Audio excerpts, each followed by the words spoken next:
yo te quiero preguntar si me quieres decir. Todo mundo tiene esta idea de que está muy hecho, muy arreglado y eso. Sí. ¿Es así o no? Me acuerdo que tenía un amigo ahí en Televisa y le dije, güey, si me hace el paro de evitar la fila, voy. Si no me hace el paro, la neta, ni voy a ir.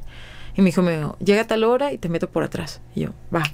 Y ya llegué, me metí, entramos como un grupo de 20 personas y solo quedé yo. Pasé ese filtro, pasé otro filtro, pasé otro filtro. Y ya ahí estabas pensando, al fin. Pues como siempre pasaba, o sea, como que yo decía, güey, ni me van a hablar, X. Hasta que me vio Joan Ramagosa, me acuerdo, y yo canté un estándar de jazz. Y pues como que todos cantaban cualquier otra cosa menos estándares de jazz, ¿no? Claro. Y él me dijo, ¿sabes qué te voy a pasar con fulanita para que te oiga? Le vas a gustar un montón. Y fui la única que pasó de ahí. Y ya me metieron y canté esa rola. Canté la de Summertime and the living, sí. Y ya pasaron los días y como en julio me marcan así. Eso fue como en abril más o menos y en julio me marcaron. Yo estaba cantando en un casino, me acuerdo, y vi una llamada de Ciudad de México y qué raro. Y ya contesté, no, pues fuiste seleccionada a La Voz, felicidades. Y no manches. Y justo yo estaba trabajando en Canal 44 porque estaba haciendo ya mi servicio. Y también me ofrecieron así como de... ¿Tu servicio qué estudiaste? Yo estudié Ciencias de la Comunicación. ¿En entonces dónde? En UNE. Okay. Entonces me estaban ofreciendo ya que me quedara a trabajar. Y ese mismo día me hablan y yo dije, no, pues ya, neta, ¿para qué me hago mensa? Yo quiero lo otro, ¿no? Sí. Y ya me fui a Ciudad de México y ahí empezó la aventura, me fui a vivir para allá. ¿Tiraste esta chamba? Pues claro. Sí. Y ya me quedé.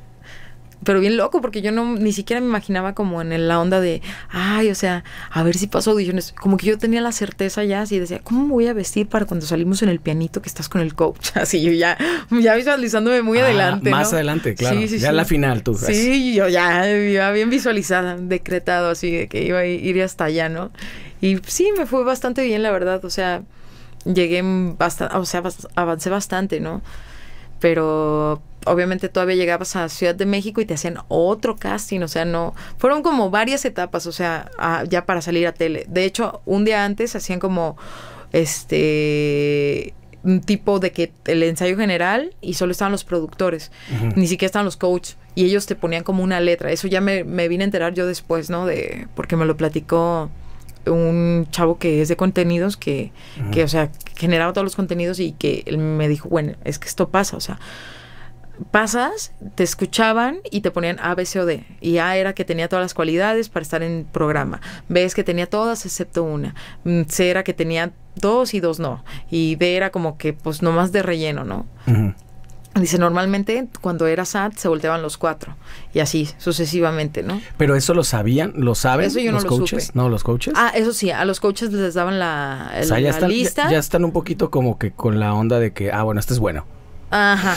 Okay. A ellos les daban la lista como de, viene Julanita, ¿no? Este es A. O viene Julanito, este es D. Y así, ¿no? Entonces ya ellos, pues sí, lo que es genuino es que sí realmente ellos querían voltear, ¿no? O sea, de que, sí, no me la aviento así. Y pues ya, o sea, todavía antes de salir estaba Quique, un amigo, estaba Quique y yo. Fue ese. En fue esa ese edición, mismo. ajá. Y se acerca a Antonino, que era uno de los productores, y le habla primero a él y le dice, oye, te tienes que ir con Julanita si quieres durar más en la competencia. Y luego se acerca conmigo y me dice, oye, te tienes que ir con Julián si quieres durar más en la competencia. Y yo, ¿cómo? ¿No voy a llegar a la final? O sea, ¿cómo? Me dijo, me acuerdo que me dijo, se van a voltear los 4. Pero si quieres durar más en la competencia tienes que ir con Julián. Y yo, no manches, ¿cómo? O sea, ¿todo está arreglado? Y como que ahí se me empezaron a caer un montón así de que no manches, está todo arreglado y así.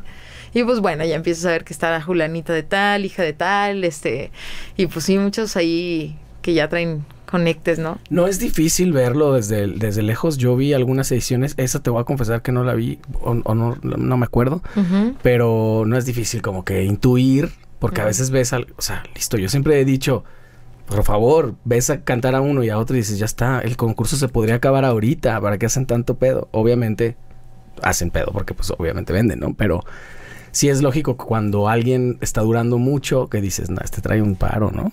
O sea, yo sin saberlo, pues nada más oyéndolo cantar. Sí, yo me acuerdo que estaba un compañero que ahorita le ha ido súper bien, pero me acuerdo, o sea, de que ya habíamos pasado así varios filtros y él estaba así sentado con los productores, su papá y todo así, así que qué raro, porque ay, qué raro que llegó a la final, qué extraño. Pues sí.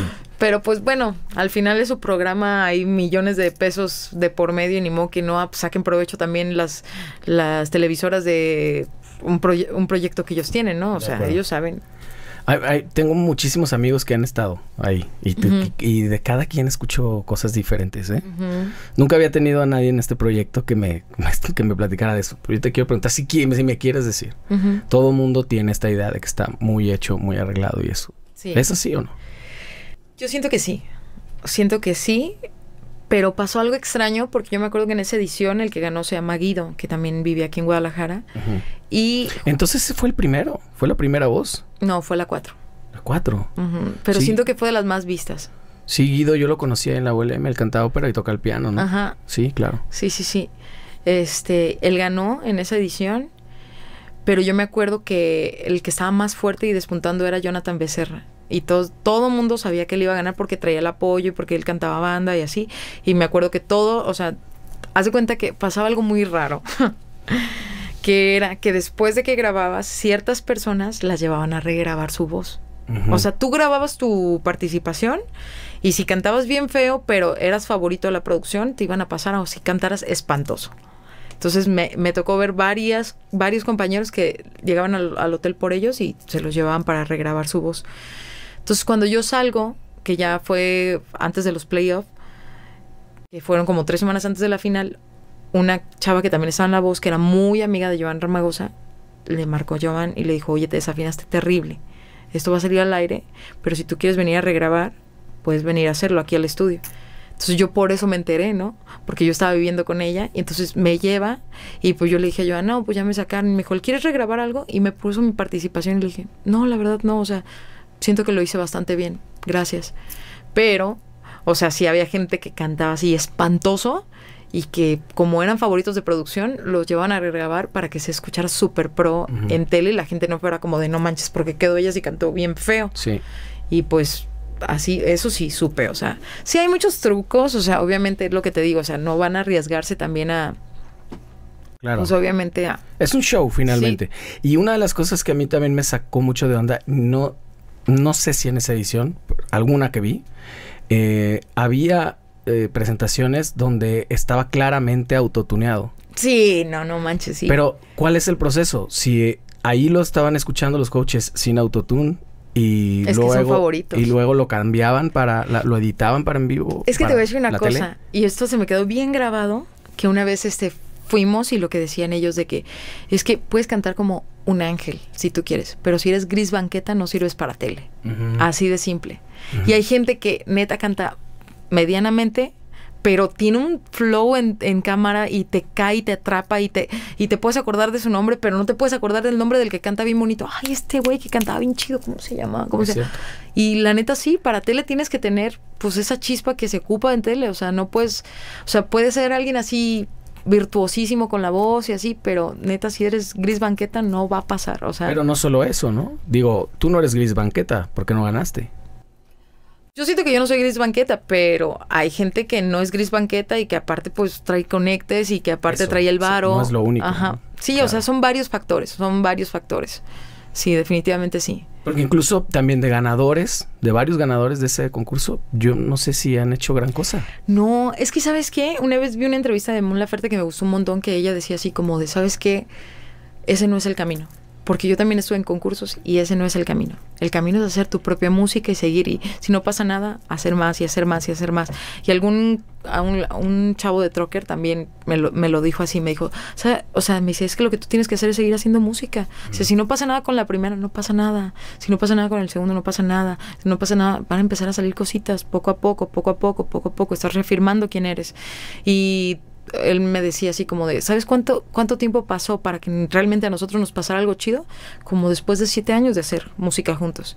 Y dices, no manches, sí es cierto. Y es verdad, o sea, yo también años haciendo mil cosas, o sea, y que no veía resultados y de repente empiezo a hacer, o sea, grabo una canción y me hablan para cantar con Lousy Hook y cosas así bien chidas. ¿Pero por qué? Porque seguía haciendo música, y si quieres atraer más música a tu vida, tienes que hacer más música. Claro. No hay otro camino. O sea, si tú quieres ser cantante, tú tienes que cantar, y todos los días. Si tú quieres ser compositor, tienes que componer todos los días, y así viceversa, ¿no? O sea, no puedes decir, güey, quiero ser arquitecto y estar, trapeando, o sea, no. Pero ya ahorita, por ejemplo, mirando atrás, ¿tú le recomendarías a alguien que entrara a un concurso así? ¿O lo anti-recomendarías? Yo creo que si tú lo quieres hacer, lo hagas. Uh-huh. Que nadie te lo cuente. O sea...